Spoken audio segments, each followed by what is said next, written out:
नमस्कार। प्रस्तुत है आज का चिंतन। विद्वानों ने कहा है कि पथ पर वृक्षारोपण करने से दुर्गम फल प्राप्त होता है। जो फल अग्निहोत्र करने से भी नहीं मिलता है, वह राह पर पेड़ लगाने से मिल जाता है। अपने देश में पेड़ पौधों के प्रति असीम सम्मान एवं आदर का भाव इसी महत्ता के कारण प्रदर्शित किया जाता है।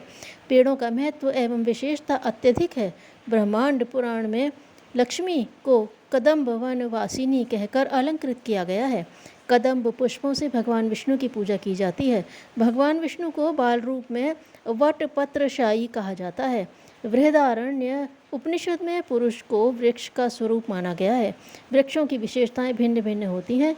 हर एक वृक्ष की अपनी सांस्कृतिक महत्ता है। पद्म पुराण में भगवान विष्णु को पीपल वृक्ष, भगवान शंकर को वट वृक्ष और ब्रह्मा जी को पलाश वृक्ष के रूप में निरूपित किया गया है। पुराणों में वृक्षों की पूजन परंपरा का विशेष उल्लेख मिलता है।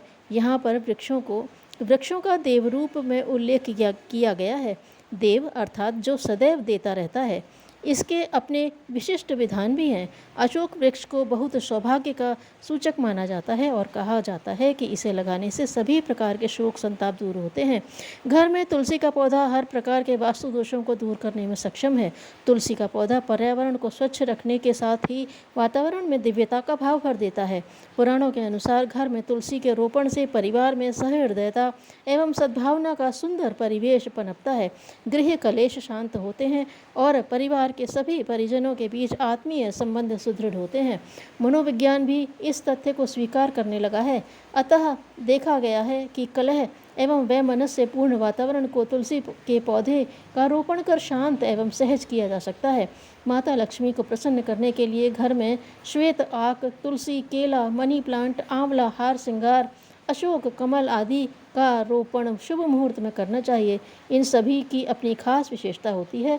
हर एक की विशेषता का यहाँ उल्लेख कर पाना संभव नहीं है, परंतु इतना सुनिश्चित है कि घर में किसी नकारात्मक चीज़ को कम करने तथा सकारात्मकता को बढ़ाने के लिए इनका प्रयोग करना चाहिए और इनके प्रति जागरूकता भी पैदा करनी चाहिए।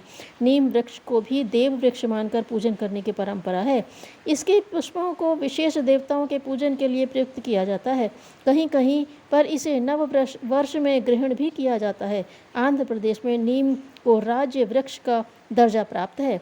पुष्पदार पौधों में चंपा, गुलाब, चमेली, धतूरा, केतकी, पारिजात, मालती, आक आदि शुभ एवं मंगलमय माने जाते हैं। इनके पुष्प विभिन्न देवी देवताओं को प्रिय हैं।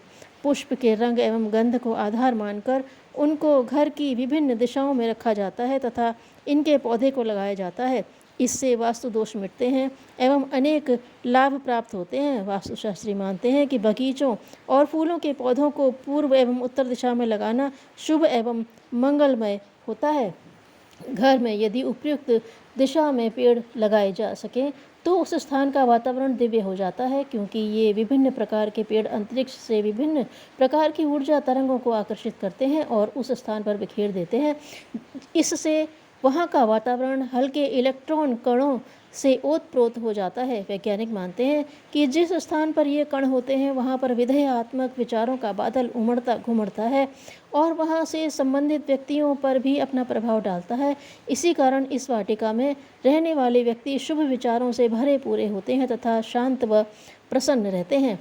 घर में ईशान कोणों से संबंधित कोई दोष हो तो इसे हरे भरे पौधे लगाकर पूरा किया जा सकता है। हरे भरे पौधे वास्तु दोष को मिटाते एवं इसके सत्प्रभावों को बढ़ाने में अत्यंत श्रेष्ठ कहे जाते हैं। यदि भवन का कोई कोना कटा हुआ हो तो उसके पास सुगंधित पौधे लगाने चाहिए। इसमें अपनी पसंद की सुगंध वाले पुष्प पादप का चयन किया जा सकता है। यदि इसमें तुलसी का पौधा हो तो बहुत अच्छा एवं सर्वोपरि होता है। तुलसी को वास्तु दोष के निराकरण के लिए बहुत अच्छा माना जाता है। ऐसे अनेक पेड़ पौधे हैं जिन्हें अपने घर के आंगन में या गमलों में रोपा जा सकता है। पौधों के साथ अपनी भाव संवेदना को जोड़ना और भी प्रभाव उत्पादक होता है। ये पौधे परिवेश में अपनी विशेषता के अनुसार ऊर्जा तरंगों को सतत विकसित करते रहते हैं। वृक्ष अत्यंत संवेदनशील होते हैं। यह तथ्य भारत में ही नहीं विश्व की अन्य संस्कृतियों में भी देखने को मिलता है। इसी कारण अरण्य और उपवन को हमारे यहाँ देवताओं की आवास स्थली के रूप में मानकर वहाँ पर भजन संध्या करने की परंपरा थी और इस परंपरा के पीछे एक वैज्ञानिक कारण था। हमारे यहाँ अश्वत्थ पीपल पेड़ पर विभिन्न देवताओं का वास माना जाता है। वृक्ष देवता से धन, संपदा, सुख, शांति, संतति की कामना की जाती है, इसलिए वट वृक्ष का पूजन का प्रचलन है। हमें पेड़ लगाना चाहिए, इससे वास्तु दोष का निवारण होता है तथा अनेक दिव्य एवं प्रत्यक्ष लाभ मिलते हैं। शास्त्र कहता है कि एक पीपल, एक बरगद, 10 इमली, कैथ, बेल, आंवले और आम के 3-3 पेड़ लगाने से मनुष्य कभी भी नरकगामी नहीं होता और वह स्वर्ग का भोग करता है। हमें भी इसी प्रकार अपने सामर्थ्य के अनुसार न केवल फलदार वृक्षारोपण ही करना चाहिए, बल्कि इसके प्रति जागरूकता भी पैदा करनी चाहिए। स्वयं अपने संबंध में न जानने के कारण ही मनुष्य भटकता है। धन्यवाद।